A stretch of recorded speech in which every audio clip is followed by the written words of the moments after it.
disponibles sur nos sites internet respectifs. Bon webinaire. Merci, Benoît. Très bien, ben, je vous remercie et bonjour à ceux que je n'aurais pas salués. J'excuse donc mon président de syndicat d'eau et d'assainissement donc, qui ne pouvait pas être là aujourd'hui parce qu'on a eu des changements de date et donc il est retenu par d'autres obligations. Il m'a donc demandé de se substituer à lui pour vous présenter donc ce que nous sommes en train de réaliser pour effectivement améliorer notre rendement donc en eau potable sur le syndicat donc d'eau et qui est également donc le syndicat d'assainissement.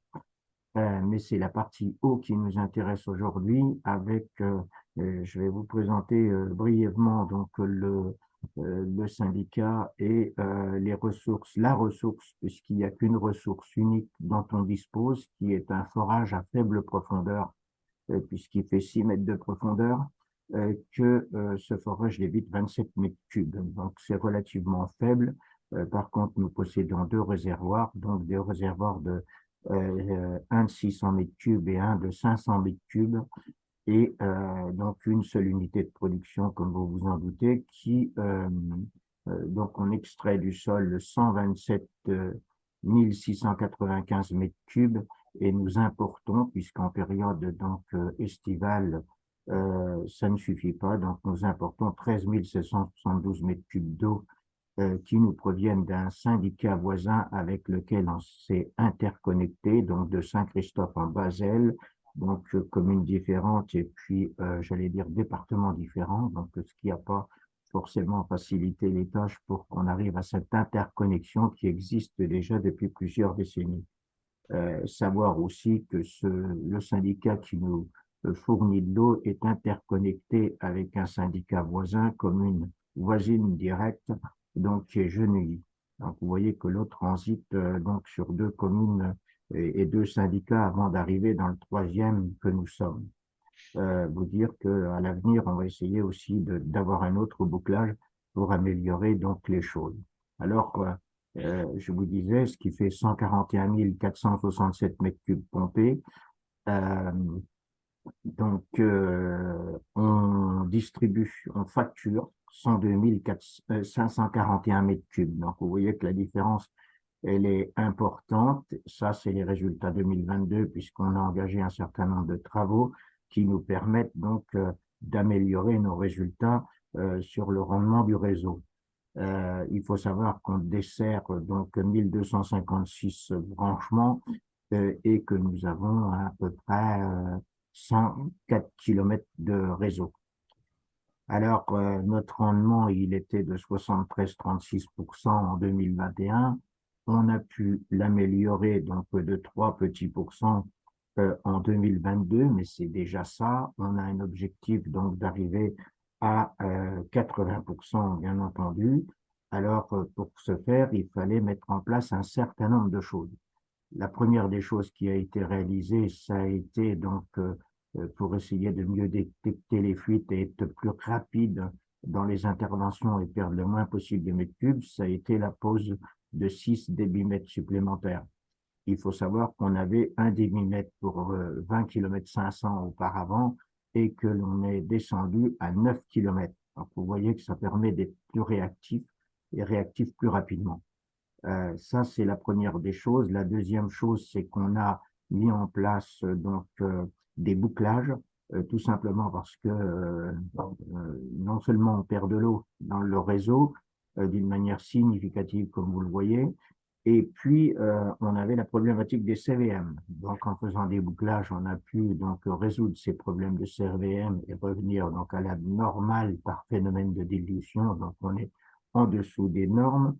Donc, du coup, on peut continuer à distribuer de l'eau potable. Et si je vous dis ça, c'est parce que ça a aussi son importance sur la quantité, puisque auparavant, pour arriver à faire descendre les CVM qui se trouvent très souvent concentrés dans les fins de réseau, il nous a fallu installer des purges, un certain nombre de purges, et qui nous font perdre donc des mètres cubes et j'allais dire des centaines, voire milliers de mètres cubes donc annuellement.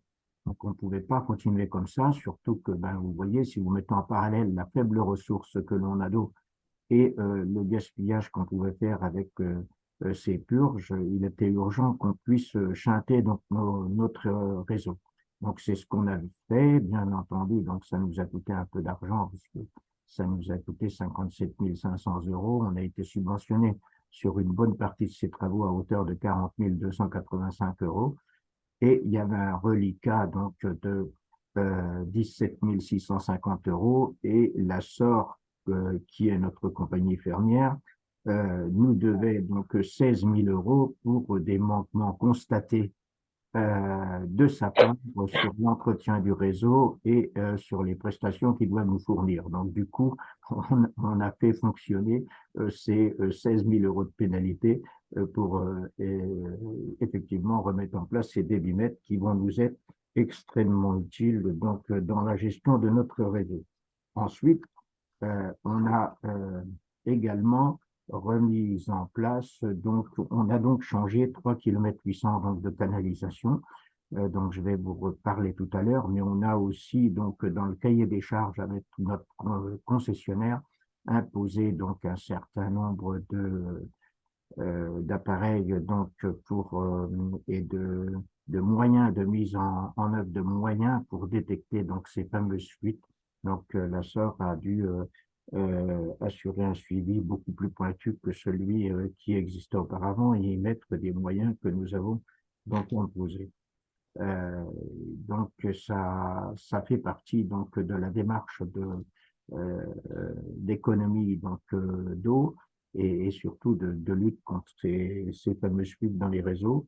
Et donc je vous disais, on a réalisé comme gros travaux donc 3 km 800 de tuyauterie en 2000, fin 2021, fin 2022, pardon, mise en service 2023 et ça portera les fruits que sur 2023. Donc, sur une canalisation de 3 km 800, on perdait 50 000 litres d'eau par an, ce qui n'était pas donc négligeable.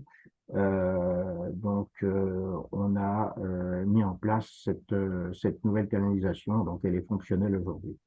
Et sachant qu'on aura une tranche donc pour 2024, une nouvelle tranche de canalisation qui sera aussi renouvelée,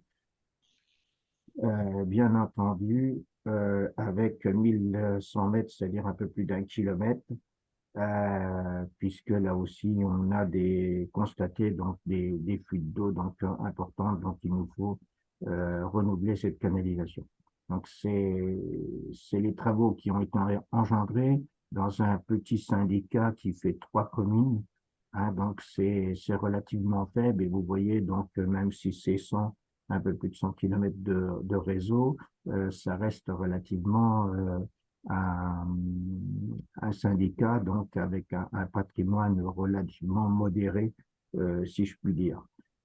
Euh, Tout cela donc, nous amène à dire on a réalisé donc en totalité 1 129 000 euros donc, de travaux.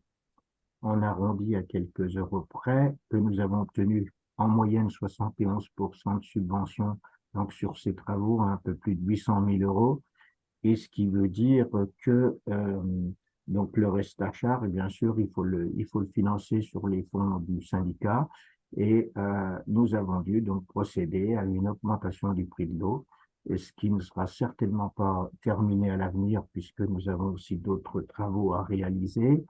Donc du coup, on a dû augmenter la part donc, de l'abonnement de 11,16 € et on est passé de 28,81 € à 39,97 € et le prix de l'eau donc a évolué à partir donc, de la fin de cette année puisqu'il y a 2 facturations par an et a évolué donc sur ce deuxième semestre de 66 centimes d'euros, 65 centimes d'euros pardon, par mètre cube d'eau. Donc vous voyez que à la fois on doit réaliser les travaux, à la fois on doit essayer de contenir notre prix de l'eau, mais sans évolution du prix de l'eau, on ne pourrait pas réaliser ces travaux. Donc il faut prendre des décisions, j'allais dire, ad hoc, et puis effectivement lutter contre ce gaspillage d'eau qui, vous le voyez, pour nous est très important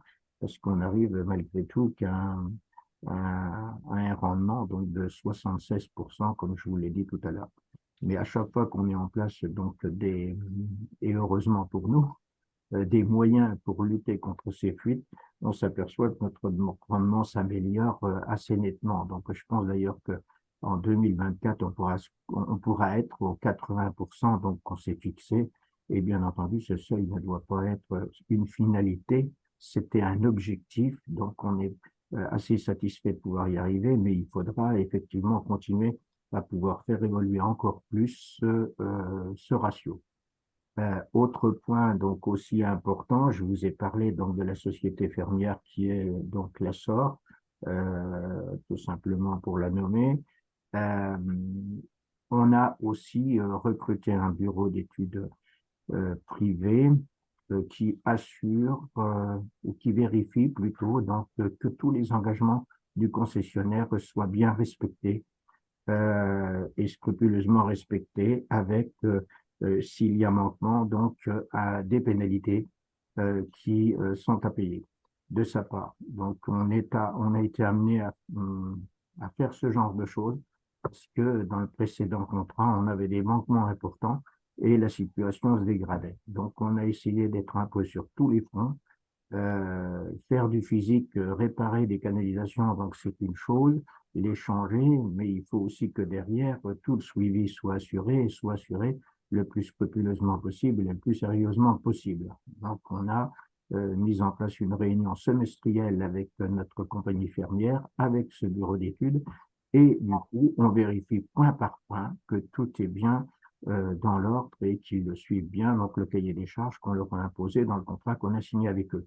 Ça fait partie des moyens pour lutter donc contre les fuites, d'être le plus réactif possible, puisqu'on avait des fuites qui pouvaient perdurer pendant 3 semaines. Donc, vous voyez, après, quand on comptabilise à l'année, ça fait tout de suite des volumes importants. Donc, on a voulu se donner les moyens de pouvoir lutter contre ça. Voilà, pour vous dire un petit peu, j'ai sûrement oublié beaucoup de choses. Sachant que, bien entendu, les fuites, c'est de la plus petite à la plus grande, hein, puisqu'on a un des réservoirs dont je vous parlais tout à l'heure qui a des fuites d'eau, hein, et la colonne fuit, donc la cuve. Du coup, on va là aussi réaliser les travaux de restauration de cette cuve avec de la résine intérieure pour limiter donc les suintements, puisqu'il y a des suintements apparents et qui perdure depuis déjà un petit moment. Donc, c'est quelques dizaines de mètres cubes, mais on doit ne pas perdre, j'allais dire, ou économiser la goutte d'eau, quelle qu'elle soit, d'où qu'elle vienne. Donc, on essaie de mettre tous les moyens en œuvre pour lutter contre ces fuites qui ne devraient pas être. Voilà, je vous ai un peu, je pense, brossé l'ensemble de l'aspect quantitatif qui est géré donc par notre petit syndicat. Et si vous avez des questions, je me ferai un plaisir d'y répondre, mais je ne suis pas sûr d'avoir toutes les réponses malgré tout.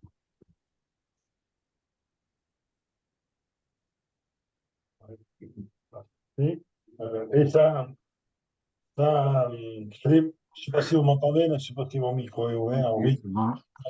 Juste à titre informatif, parce qu'on est en train de délibérer nous, sur les prix de l'eau, et ça devient des fois dramatique, parce que, comme tu l'as dit, Serge, la qualité du réseau dépend bien sûr de l'énergie qu'on y met, mais surtout de la longueur du réseau. Et quand on a un réseau un peu long, ben, il faut mettre beaucoup d'argent pour restaurer le réseau. Et on est en train de négocier des prix de l'eau dans les différentes instances des CIVOM, des fois dans des conditions importantes, mais c'est vraiment indispensable d'arriver à renouveler ces réseaux. On sait qu'un réseau, ça tient à peu près 70 ans, hein, c'est entre 60 et 80. Donc, faut pas transmettre la mauvaise nouvelle et les mauvaises actions aux générations futures. T'es à combien en prix de l'eau, là, sur le total? Abonnement, consommation, TVA inclus et tout?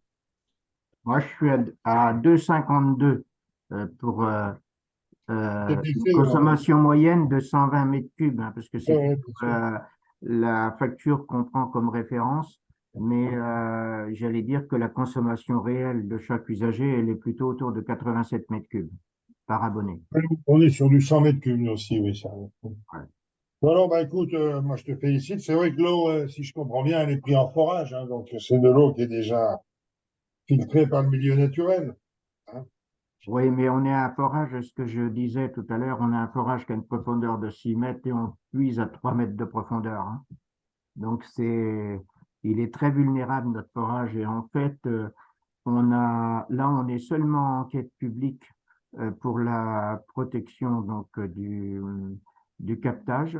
Ça a duré pendant 20 ans, je ne sais pas trop pourquoi. L'administration nous a sans doute pas suffisamment aidés ou je sais pas, ou on n'a peut-être pas été suffisamment performant non plus. Donc du coup, la protection du captage, elle avait peu évolué. Elle n'est pas encore effectivement mise en place, sachant qu'on retrouve un peu de métolachlore dedans. Du coup, il faut absolument qu'on le protège parce que la faible profondeur le rend vulnérable dans une zone donc cultivée. Donc du coup, là des mesures donc s'imposent pour qu'on puisse pérenniser la ressource. Notre, notre objectif aussi, c'est de s'interconnecter avec un autre syndicat, donc qui est Genouilly, dont je parlais tout à l'heure, donc directement sans repasser par le syndicat voisin de Saint-Christophe-en-Vaselle. Donc ça veut dire donc une canalisation donc, qui ferait la jonction entre les deux et qui permettrait de sécuriser donc plus la ressource, puisque là, on serait sur un syndicat en production excédentaire, et alors que nous, on est déficitaire, on est obligé d'importer de toute façon. Donc, l'interconnexion nous permettrait de subvenir très largement à nos besoins avec ce syndicat. Ou alors, la deuxième solution, c'était de refaire un nouveau forage.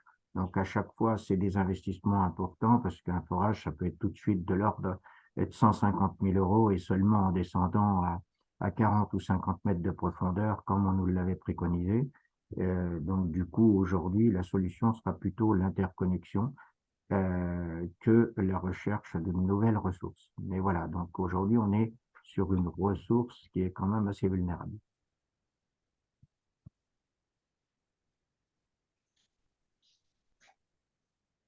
Et d'où on a été sensible aux fuites, parce que vous voyez bien dans les chiffres, hein, c'est 40 000 mètres cubes d'eau pratiquement qui sont pompés et pas distribués. Donc, il y a un gros problème. Et quand vous avez qu'une ressource à 27 mètres cubes, c'est encore plus problématique, surtout en période estivale, où le forage ne suffit plus, hein, tourne 20 heures sur 24 et ne suffit plus à alimenter donc l'ensemble des abonnés.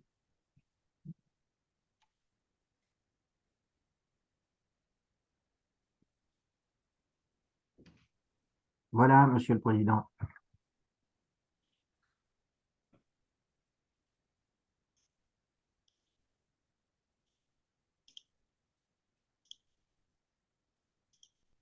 Ouais, Molusson, on va pas parler que tarifs, hein, parce que c'est pas le but, hein. Le but, c'est surtout d'économiser l'eau. Donc, mais par contre, c'est important parce qu'il y a des abonnés au bout de tout ça. Et quand on vient rajouter des coûts sur les prix de l'eau, une matière qu'on ne peut pas écouter dans les familles, on ne peut pas couper l'eau, tout le monde le sait. Donc, c'est important que les tarifs soient raisonnables.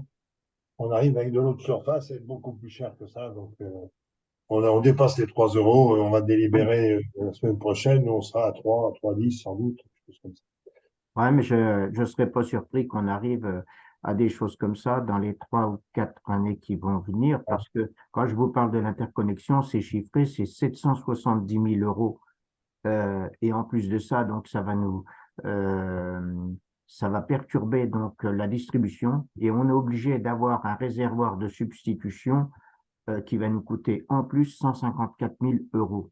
Donc, du coup, on va se retrouver avec 900 000 euros d'investissement à gérer. Donc, même si on a des subventions et on compte sur 80%, on comptait sur 80% sur les autres tranches et on a eu 71. Donc, vous dire que c'est pas gagné du tout et ça veut dire qu'on va remettre une couche sur le prix de l'eau. C'est inévitable. Et au fur et à mesure qu'on va vouloir améliorer notre réseau et la performance de notre réseau, eh ben, il va falloir au fur et à mesure des investissements faire suivre le prix de l'eau. Et ça, on en est bien conscient et on fait une réunion publique par an sur le sujet de l'eau et de l'assainissement et on a bien prévenu tous les usagers que de toute façon, le prix de l'eau allait évoluer et il allait continuer à grimper parce qu'on est devant donc des problèmes qui nécessitent des investissements importants. Alexia Jourdain pour Ardèche. J'avais une question. Du coup, vos programmations de travaux et renouvellement, vous les faites sur combien d'années? Par exemple, vous prévoyez sur 10 ans, sur 20 ans, sur 30 ans? Ça se passe comment? Euh, Pas du tout. J'allais dire, on n'est pas sur du long terme à 10 ans. Le syndicat, pour tout dire, avait pris sans doute du retard, puisqu'on a eu 6 années où il y a eu trois présidents différents, donc sur les 6 dernières années. Donc, quand vous êtes dans cette situation, ben, c'est la meilleure façon de ne pas avancer. Donc, on a pris du retard. Et aujourd'hui, on est en train déjà essayer de gommer le retard que l'on a pris donc sur nos investissements. Et du coup, on a plutôt une vision à 3 ans plutôt qu'à 10. Hein. Mais j'allais dire qu'en termes de fonctionnement du réseau, les décisions qu'on prend maintenant, elles seront plutôt pérennes. Donc, c'est une nette amélioration du réseau. Et pour effectivement, donc, la prochaine décade, on sera beaucoup plus serein. Mais en termes d'investissement et de gestion des investissements, on est plutôt sur une période de 3 ans. Et quand vous dites que les investissements vont être pérennes, quand une nouvelle canalisation elle est posée, elle a une durée de vie estimée à combien d'années à peu près? Alors là, on change des canalisations qui datent de 1956 et 64. Voilà. Et après, c'est toujours difficile de dire que les canalisations donc qu'on met en place et d'en déterminer une durée de vie. En fait, je dirais, nous, on a fait le choix de la fonte. Donc, il y en a eu une partie de fait il y a quelques années déjà, puisque je présidais le syndicat et j'avais initié ces travaux-là pour à peu près de 3 à 4 kilomètres, comme ça s'est fait aujourd'hui. Et c'était de la fonte avec ce qu'on appelait le blue top, donc un revêtement intérieur en une sorte de résine donc à l'intérieur du tuyau et qui protège le tuyau. Donc on sait que, enfin, ce qu'on nous dit, c'est que ces canalisations peuvent faire autant que celles qu'il y avait auparavant, c'est-à-dire 50, 60 ans. Et puis là, on a refait aussi en fonte avec non plus donc un enrobage intérieur avec de la résine, mais avec un matériau donc apparenté au ciment, donc à l'intérieur de ces canalisations. Donc, tout simplement pour éviter à l'avenir de retrouver encore des particules de polyéthylène ou etc. qui se retrouveraient dans l'eau. Donc, on nous a plutôt conseillé d'aller vers donc un revêtement plutôt ciment que PVC. Voilà, mais c'est difficile de dire. Les travaux qu'on fait, on sait que, on espère bien que les canalisations, ce sera pour 50 ou 60 ans, comme celle que l'on est en train de changer actuellement. Bonjour, Lucie Jamet, Nature 18.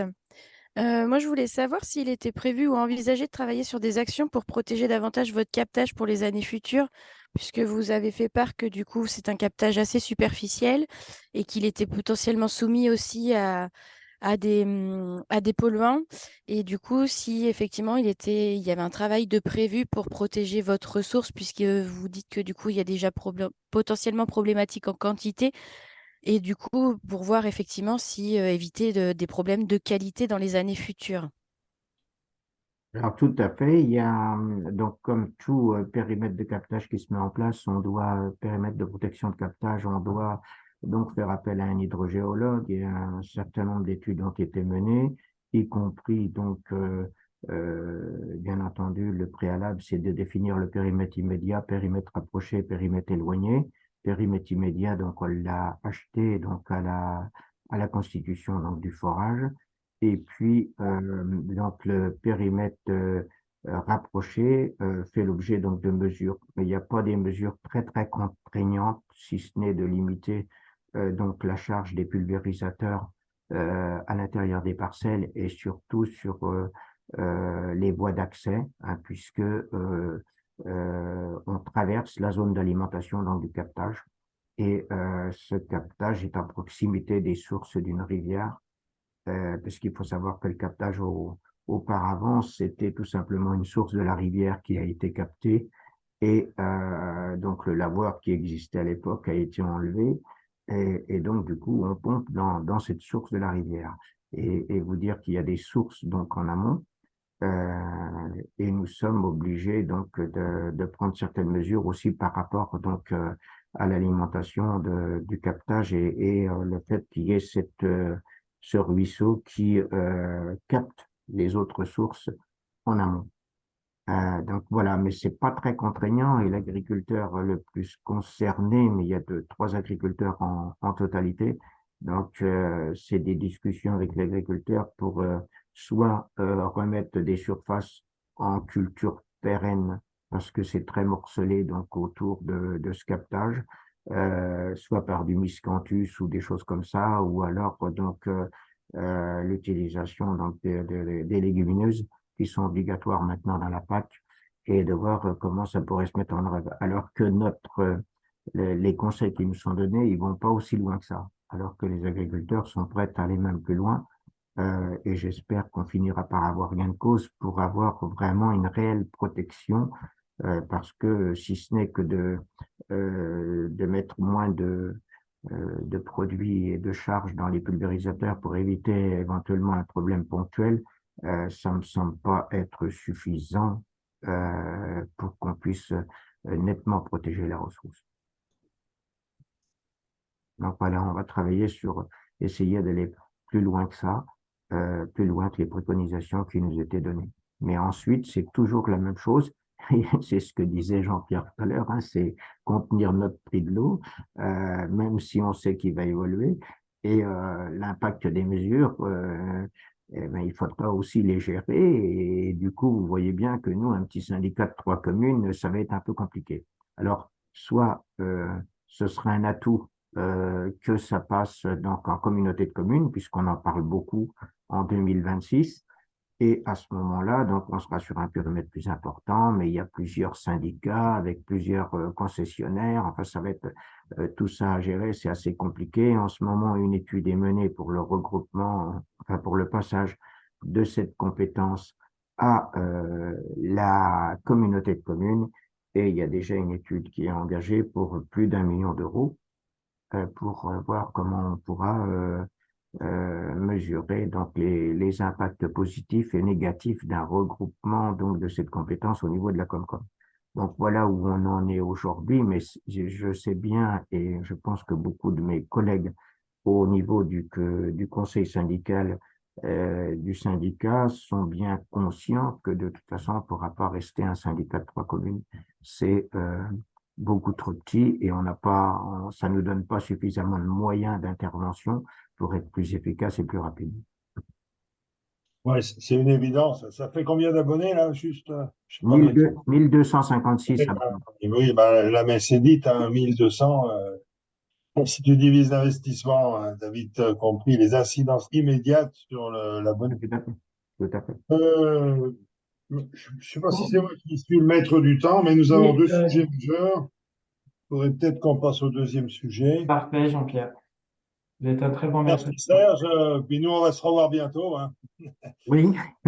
Bon, je reste avec vous encore une demi-heure et après je retourne à l'agence de l'eau. Ah ben, une demi-heure, c'est l'horaire imparti. Allez, Jonathan, la parole est chez toi. La suite, Monsieur Bartholomeu, de l'entreprise RS Steel.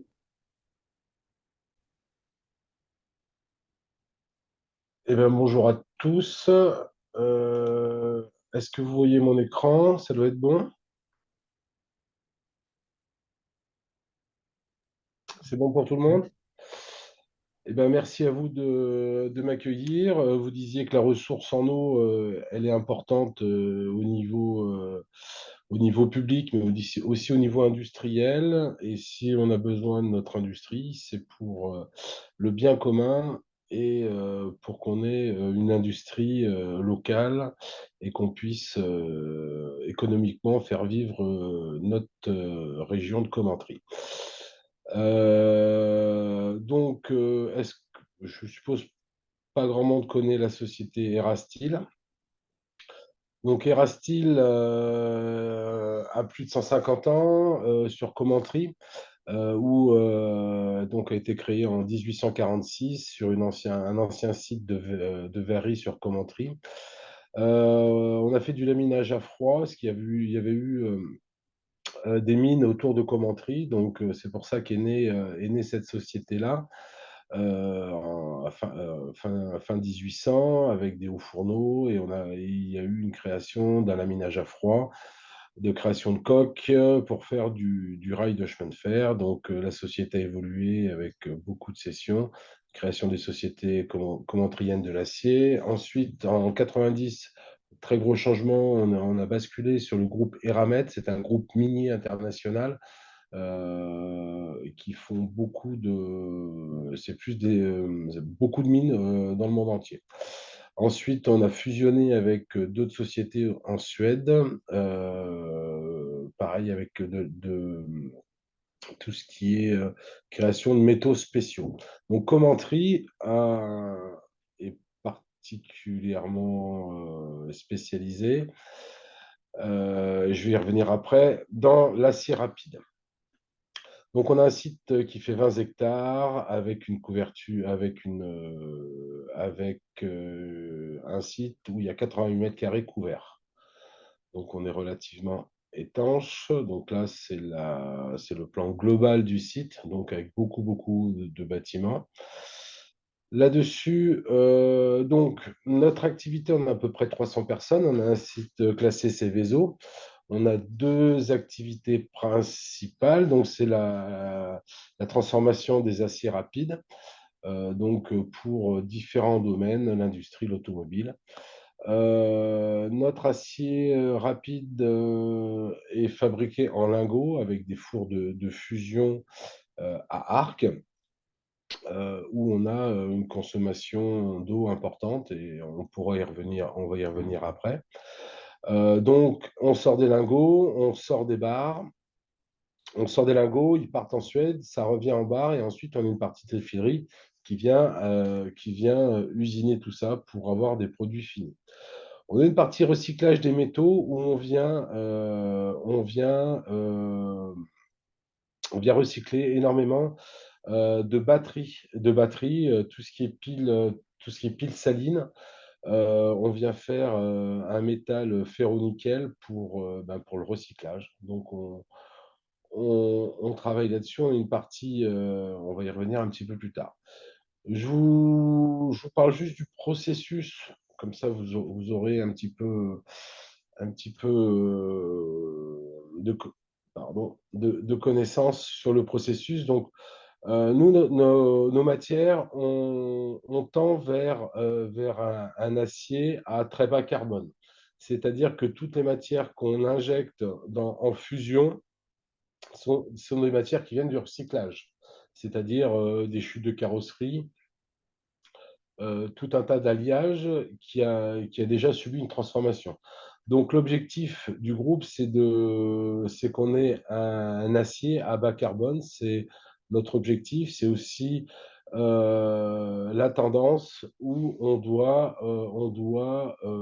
fournir des produits à bas carbone. Donc, on rentre ces produits dans un four à arc. Donc, on met tout le métal en fusion avec toutes les recettes qui vont bien. Ensuite, il faut affiner le métal une fois qu'il sort. On coule en lingot. Ensuite, on a une phase de refroidissement, de stabilisation, parce qu'il faut donc là, ça sort à 1600 degrés. Et ensuite, on a une baisse de température lente pour que l'acier ait ses propriétés finales. Ensuite, ça part dans différents laminoirs dans le groupe pour venir On part de ces lingots et on vient affiner pour avoir des billettes, un traitement thermique, et ensuite, on en fait des couronnes ou des barres. Donc ces couronnes et ces barres reviennent chez nous pour qu'elles passent en tréfilerie pour ajuster exactement les diamètres.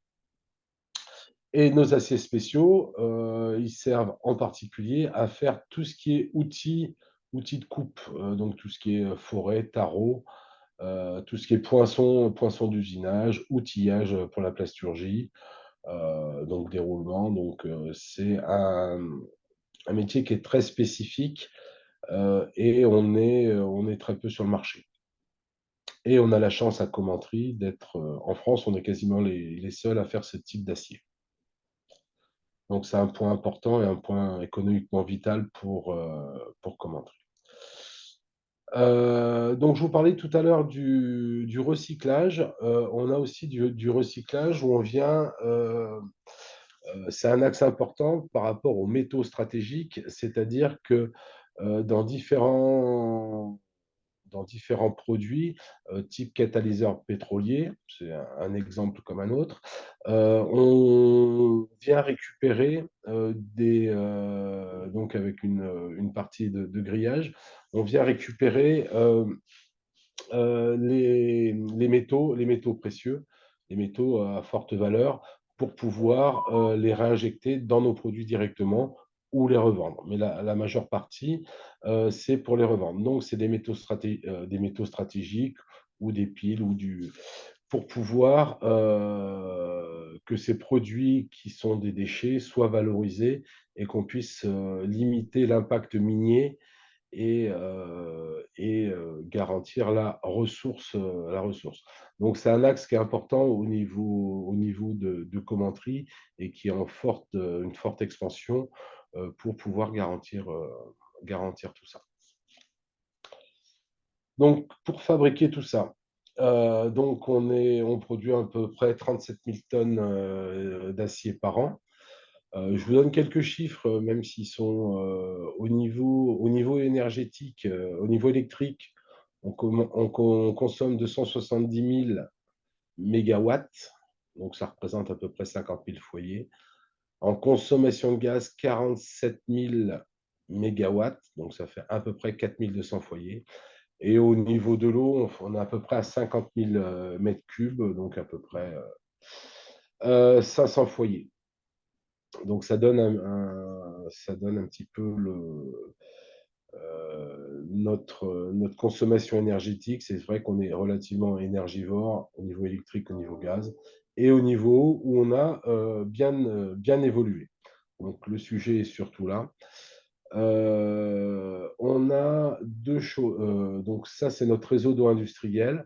On a deux points de captage. Donc on a l'eau potable qui vient du réseau de la ville, plus deux sources de captage qui sont sur deux barrages, Balzergue et l'autre, j'ai mangé l'autre.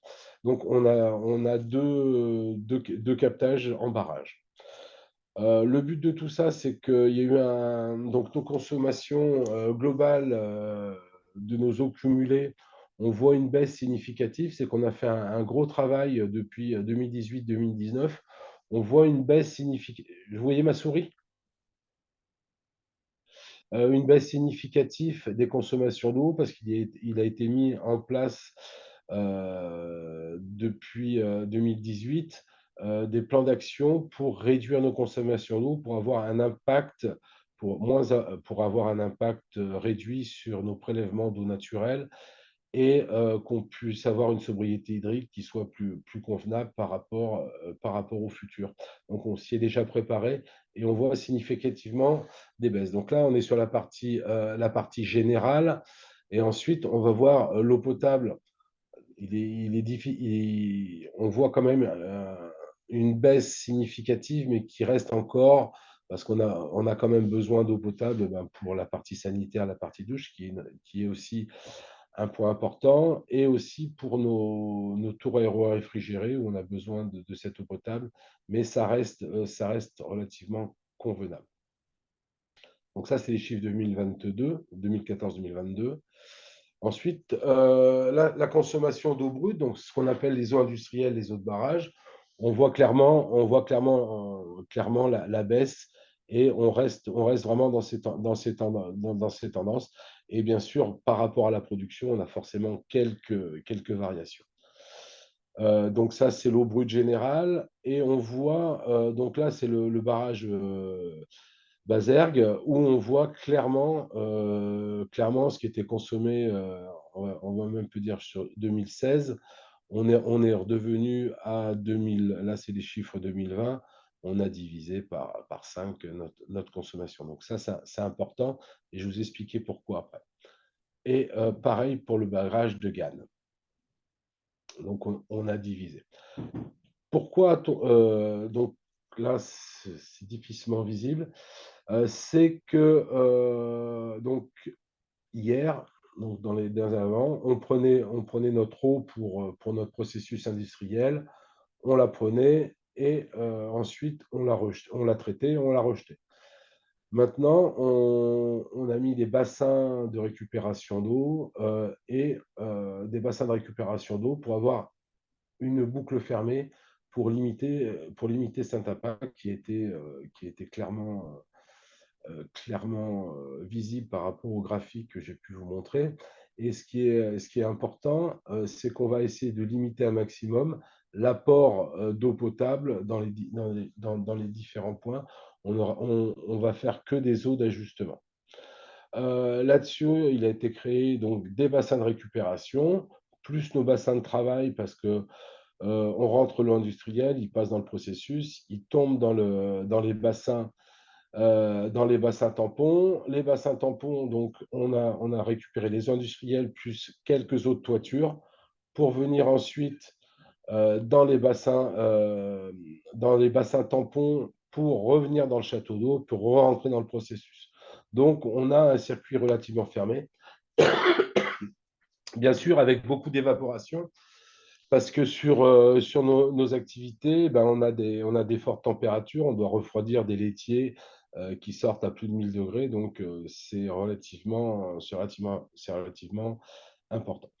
Là-dessus, donc ce que je vous expliquais tout à l'heure, c'est que 100% du site est sur rétention et toutes les évacuations du site passent par un bassin d'orage et ensuite passent par la station de traitement qui est aussi géré par la SOR, comme a pu le dire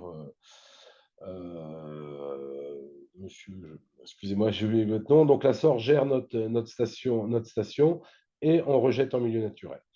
On a donc, il faut aussi qu'on s'améliore. Donc il y a eu déjà beaucoup de réduction hydrique. Donc il faut qu'on continue. Et là aujourd'hui, on rejette au final dans un petit ruisseau. L'objectif de tout ça, c'est que cette eau qui est rejetée, elle est traitée, elle est convenable, c'est qu'on puisse la remonter dans nos réseaux pour limiter la consommation d'eau industrielle et pour pouvoir limiter l'eau des barrages. Donc, on a un objectif donc c'est la mise en place d'une boucle fermée des eaux de rejet après station afin de limiter notre impact de prélèvement au milieu naturel. On a une estimation de gain d'à peu près 10 000 mètres cubes sur l'année. Et la plus grosse difficulté dans cette partie-là, c'est comment retraiter l'eau avant de la réinjecter dans notre réseau, parce qu'après traitement de station, elle a beaucoup de conductivité. Donc, le coût est relativement important. Donc, on est en train de chercher des solutions pour pouvoir remonter cette eau-là. Deuxième point, donc, vous pouvez reconnaître le site qui se trouve ici. Et ici, on a un site qui nous appartient, qui s'appelle la Grande Tranchée. C'est un ancien puits minier qui date des années 1800, où c'est le départ de la société. Et nous avons, donc ce site nous appartient, ça fait à peu près 8 hectares, avec un bassin d'eau que vous pouvez voir ici. Et on a un projet d'un nouvel outil de production de granulation de métal liquide. C'est-à-dire qu'à aujourd'hui, nous faisons nos métaux, on les crée en lingots, et au final, on va les créer en toutes petites billes pour pouvoir avoir un marché. Donc avant, on doit vendre à minima une coulée, donc c'est à peu près 20 tonnes. Et au final, on voudrait diversifier notre marché en vendant au kilo quasiment. On pourra vendre au kilo notre acier pour avoir des marchés de niche pour des petits fondeurs. Donc c'est important pour le tissu économique, c'est-à-dire on vient recréer un nouveau produit et qui est aussi un impact, on a besoin de beaucoup de refroidissement. C'est pour cela qu'au lieu de retravailler avec des tours aéro-réfrigérées, on a à peu près 4 millions de mètres cubes d'eau qui sont disponibles et fraîches. Donc, on voudrait récupérer les calories de cette eau pour venir faire un échangeur, pour pouvoir refroidir nos industriels, pour pouvoir intégrer ce nouvel outil de production, donc sans contact direct. Et on aura un circuit fermé entre la grande tranchée qui se trouve ici et notre site industriel. Donc ça, c'est relativement important, où on n'aura pas besoin, on n'aura pas d'impact au niveau de notre consommation d'eau. Et donc, en augmentant avec un nouvel outil de production, le projet, s'il arrive à terme, donc ça sera intéressant de prendre que les calories de l'eau. L'avantage de cette grande tranchée, c'est qu'il n'y a pas de poisson, il n'y a pas de, c'est un puits minier, donc voilà, qui est en cours de réhabilitation en parallèle, comme vous pouvez le voir ici. Il y a eu des stockages de laitiers, plus des stockages des communes aux alentours qui servaient de dépotoir, comme on disait à l'époque, des années 60 à peu près, jusqu'aux années 80. Donc, il y a eu quelques milliers de mètres cubes. Voilà, et dernier projet qui a plus ou moins d'impact vis-à-vis de l'eau, c'est la récupération de chaleur fatale sur les réseaux d'eau, sur les réseaux d'eau de notre process pour pouvoir éventuellement réchauffer soit du domaine public, soit du domaine privé. Donc, on est en cours d'étude là-dessus. Voilà ce que je pouvais dire sur Commentry, et notre axe, c'est vraiment de pouvoir travailler ensemble pour limiter notre impact au niveau des ressources en eau. On a, comme vous avez pu le dire tout à l'heure, on doit travailler ensemble pour qu'on ait une industrie responsable. On a un tissu économique qu'on doit garder. Donc voilà, il faut qu'on arrive à trouver un mode de fonctionnement qui limite son impact au niveau du prélèvement et du rejet, et qu'on puisse avoir une économie sociale, économique au niveau de Commentry qui reste un très bon niveau, et qu'on devienne une industrie pérenne dans le bassin bolusonnais. Voilà, est-ce que vous avez des questions?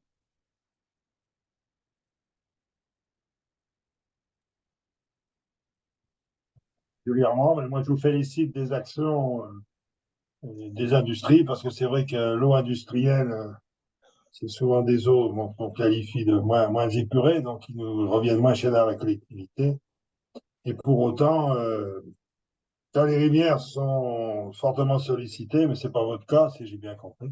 Encore qu'il y a toujours de l'eau industrielle dans vos sources, et c'est intéressant de laisser la ressource pour ce qu'on appelle, nous, dans notre jargon, la solidarité amont-aval. Et c'est vrai que nous, dans notre région orale, un peu Auvergne, on est plutôt en tête de bassin, il faut laisser de l'eau pour les territoires périphériques, donc c'est bien aussi de jouer cette carte-là. Bon, je vous félicite.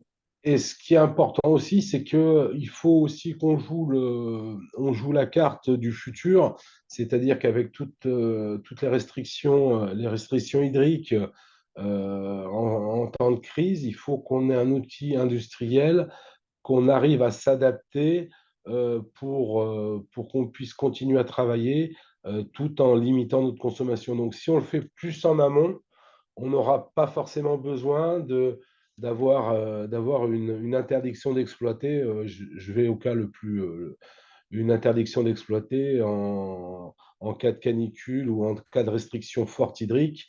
Donc voilà, donc c'est pour ça qu'on essaye un maximum en amont de faire ces économies hydriques, parce qu'il y a une économie hydrique, bien sûr. Il y a aussi une petite partie économique, mais la partie économique est relativement faible au global de nos énergies, mais il faut quand même y penser.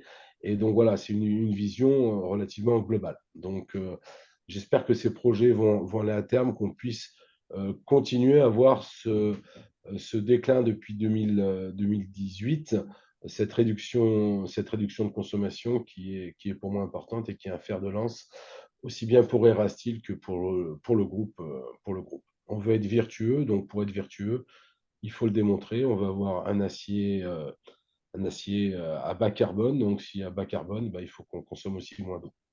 Voilà. On a deux questions. Euh, Peut-être Jacques Lamy. Oui, bonjour à tous, Jacques Lamy, Nature 18. En fait, ça serait même plutôt deux questions. Donc, vous avez dit que vous aviez 80 000 mètres carrés de toiture. Je voulais savoir, vous l'avez peut-être déjà dit, ou j'ai peut-être pas. Attention, si vous récupériez les autres toitures. Et puis, d'autre part, par rapport à votre projet d'utilisation de l'eau de la grande tranchée, je voulais savoir quand même, parce que vous avez dit qu'il n'y avait pas de poissons, mais il doit bien y avoir une vie aquatique quand même s'il n'y a pas de poissons, il peut y avoir des invertébrés, des Non, amphibiens, etc.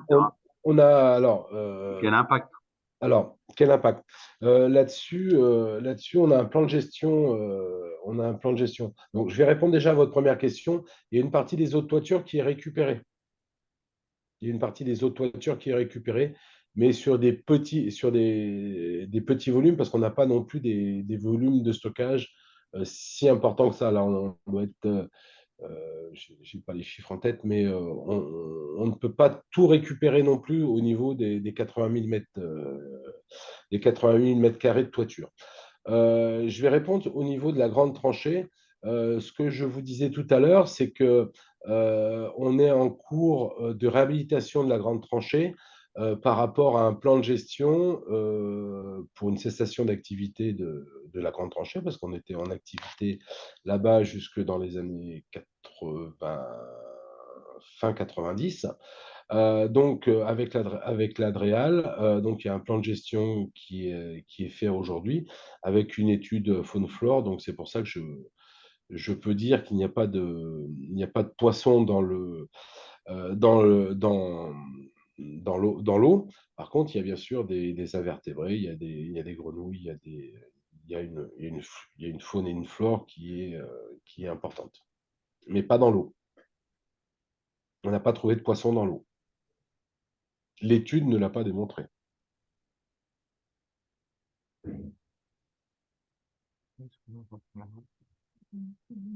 Une autre question, Monsieur Rouillard. Oui, Rémi Rouillat, je ne sais pas si vous m'entendez.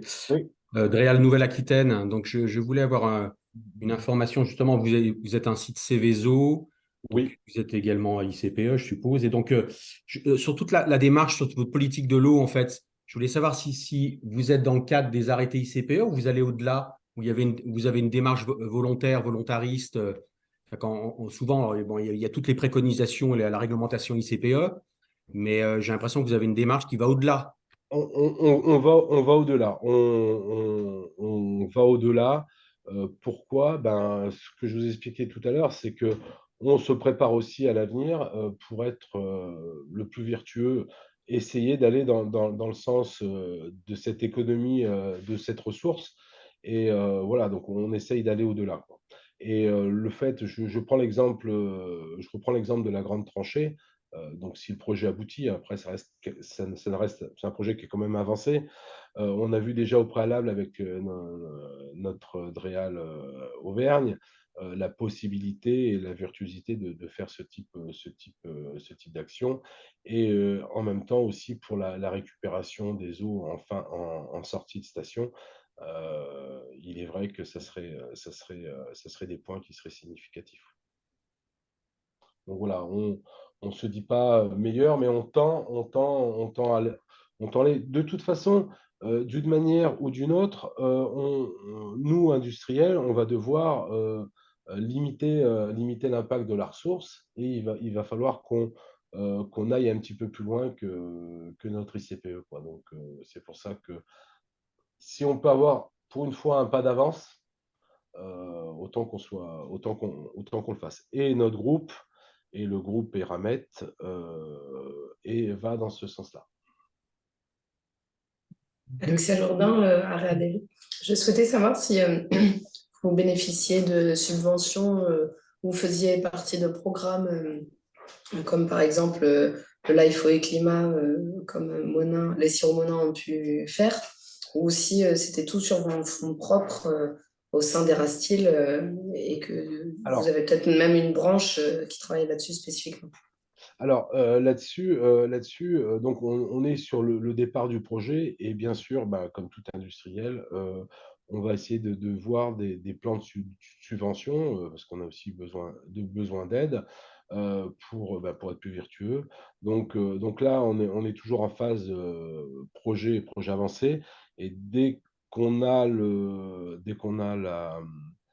la faisabilité du projet, le financement, parce que le financement, donc, si je peux me permettre, il y a quelques millions d'euros pour la partie granulation du métal liquide, donc c'est un investissement lourd.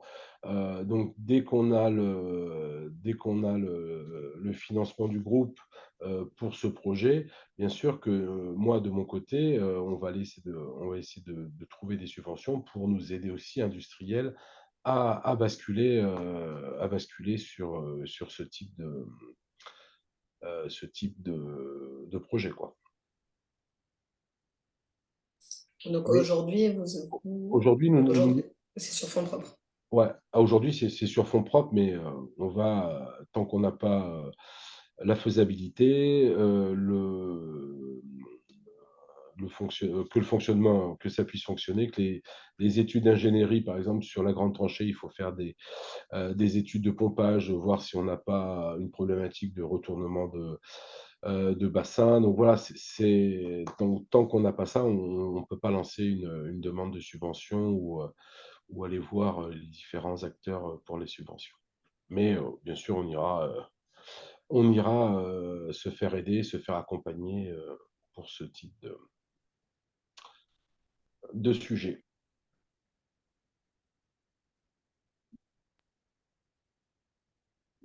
On va bientôt devoir conclure. Monsieur Perrochon, vous aviez levé la main, mais peut-être c'était Oui, oui, j'avais levé la main tout simplement parce que j'ai bien compris donc le process qui était employé, et donc les économies d'eau qui étaient faites donc dans un processus industriel, et je dis bravo parce que c'est des investissements importants, et puis donc c'est très efficace. Par contre, aujourd'hui, dans le plan eau national, on parle de 10% de sobriété qui va être sans doute imposé à tous les usagers, que ce soit l'eau potable, que ce soit l'industrie, l'agriculture, etc. Donc, j'ai compris aussi que vous vouliez avancer donc sur des process en utilisant donc la vapeur d'eau pour, si j'ai bien compris, donc générer du froid à l'inverse, et vous aider dans la démarche de refroidissement.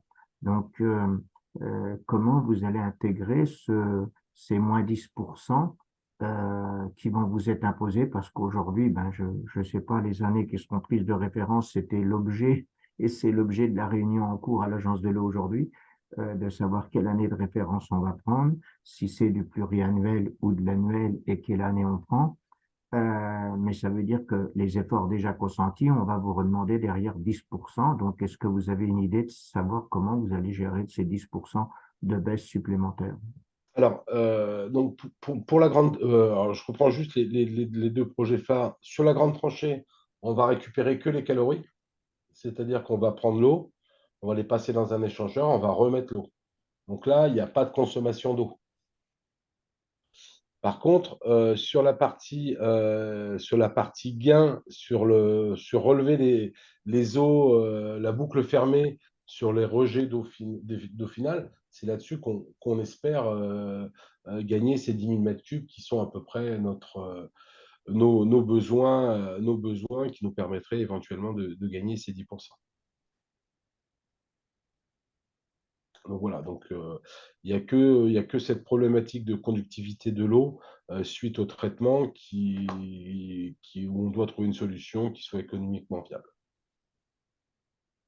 Mais il y a encore des axes d'amélioration au niveau industriel, parce qu'il y a encore des coutumes, des us et coutumes qu'il faut aussi changer. Donc la mentalité terrain, il faut aussi que tout le monde rentre dans cette dynamique-là. Et c'est aussi notre enjeu, Erastyle, HSE et environnement, c'est faire changer un petit peu les mentalités. Mais Merci pour votre réponse.